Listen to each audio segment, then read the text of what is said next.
জয় হিন্দ বন্ধুরা, আমি পিকে আইটিবিপি আপনাদের সামনে আরও একটি ছোট্ট ভিডিও নিয়ে আসছি। বন্ধুরা, আজকে একটা জিনিসই বলতে চাচ্ছি যে রোজগার মেলা আমাদের এই যে অনুষ্ঠিত হতে যাচ্ছে 21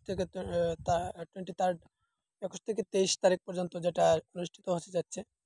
তো সেটা থেকে আমরা যদি আমাদের অ্যাপয়েন্টমেন্ট নেই, তো আমাদের লাভ কী বা আমাদের বেনিফিট কী বা সুবিধা অসুবিধা কোনটা?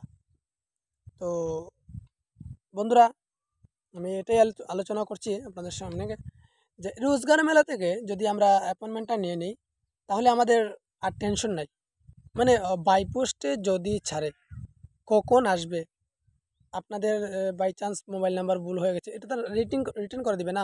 বাই চান্স মোবাইল নাম্বারটা 7 লিখতে গিয়ে 8 হয়ে গেছে, বা এমনও হয় 5 লিখতে 3 হয়ে যায়। যারা স্পিডে লেখে 5 লিখতে 3 হয়ে যায়, তো কলে ঢুকবে না। তো পোস্ট অফিস থেকে আপনাকে খুঁজাবে, পাবে না, এইরকম করে। বা বিশেষ করে বন্ধুরা, একটা জিনিস বলবো, গত 2023-এর যে ভ্যাকেন্সি ছিল, আসামের একটা ভাইরাল হয়েছিল, আপনারা জানেন হয়তো।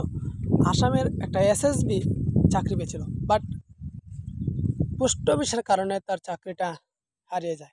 কেননা পোস্ট অফিসে এসেছিল এবং ওকে খুঁজেছিল মনে হয় 1-2 দিন, কিন্তু ঘরে আসেনি বা ভালো করে নেয়নি খবর। তো 1-2 দিন খুঁজেছিল বা নাও বুঝতে পারে, জানি না, যে কোনো কারণে তার অ্যাপয়েন্টমেন্ট আসে না। মানে ও প্রার্থী, আমরা ক্যান্ডিডেট যে ছিল, সে এমনিতেই টেনশন করছে যে সবার এসে গেল, বাট আমার আসে নাই, আসে নাই, আসে নাই। কিন্তু যখন লাস্ট পর্যন্ত আসলোই না, মানে অনেক দিন পর, অ্যাটলিস্ট 6 মাস পার হয়ে গেছে। তো অনেক দিন পর উনি এই ক্যান্ডিডেট আরটিআই করছিলেন এসএসসির উপরে, যে সবাইকে যদি অ্যাপয়েন্টমেন্ট দেওয়া হয়ে থাকে আমার সঙ্গে, তাহলে আমাকে কেন দেওয়া হবে না?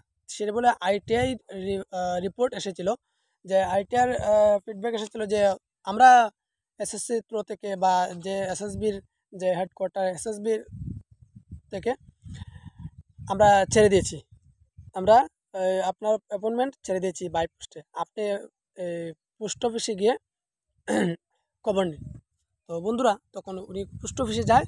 তো পোস্ট অফিসে যাওয়ার পরে দেখেন, এই যে ডাস্টবিনের মতো একটা কাগজ পত্র পরে রয়েছে, সেই সাইটে আর কি, কোনো ময়লা কাগজ এই ধরনের মধ্যে থেকে তার অ্যাপয়েন্টমেন্টটা খুঁজে পায়। এবং এই অ্যাপয়েন্টমেন্ট নিয়ে উনি আবার এসএসবি ট্রেনিং সেন্টারে জয়েনিং করার জন্য যায়। তো সেখানে বলে দিচ্ছে যে তোমার টাইম ওভার হয়ে গেছে, তাই আমরা তোমাকে জয়েন করতে পারছি না। সেটাই নিয়ে একটা ভাইরাল ভিডিও হয়েছিল বা নিউজ চ্যানেলে দেখিয়েছিল। তো বন্ধুরা,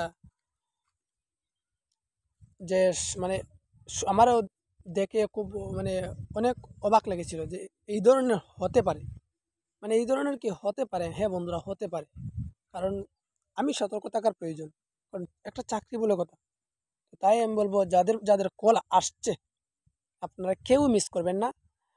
প্রত্যেকেই যার যার নিজ যেখানেই থাকেন, একটু চেষ্টা করে বাড়ি এসে আপনারা রোজগার মেলাতে অ্যাটেন্ড করে আপনাদের হ্যান্ড বাই হ্যান্ড, মানে ডাইরেক্ট হাতে নিয়ে নিন।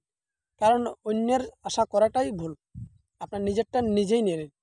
আর যে বলবে যে না, পোস্ট অফিসে আসবে তারপর নেব, বাই চান্স যদি এরকম কিছু হয়ে যায়, তো বন্ধুরা, আমাদের লাইফটা, এতদিনের পরিশ্রম, লাইফটা বেকার। তো আমাদের আবার টেনশন টেনশন টেনশন। বন্ধুরা, এটাই বলবো, আমরা যারা রোজগার মেলাতে ফোন আসছে, আমরা কেউ মিস করব না। সবাই রোজগার মেলায় অ্যাটেন্ড করব। আর কতটুকু রইল, আগামী ভিডিও আবার কী নিয়ে হবে আপনারা কমেন্ট করে জানাবেন। আর তো ধন্যবাদ বন্ধুরা সবাইকে। তো আমার চ্যানেলটিকে আপনারা সাবস্ক্রাইব করে রাখবেন, এবং পরবর্তী ভিডিও যাতে আমি আপলোড করি, পরবর্তীতে আপনাদের নোটিফিকেশন চলে যায়। আর লাস্ট বন্ধুরা, একটাই বলবো, আপনারা একটু লাইক করবেন, কারণ লাইক করলে আমারও মোটিভেশন আছে যে না, আরেকটা ভিডিও আমার বন্ধুরা আমার ভিডিওকে লাইক করছে, কমেন্ট করছে। তো বন্ধুরা, আজকের ভিডিও এখানেই সমাপ্তি। ধন্যবাদ, আবারও দেখা হবে। জয় হিন্দ, ভারত মাতা কি জয়, বন্দে মাতরম।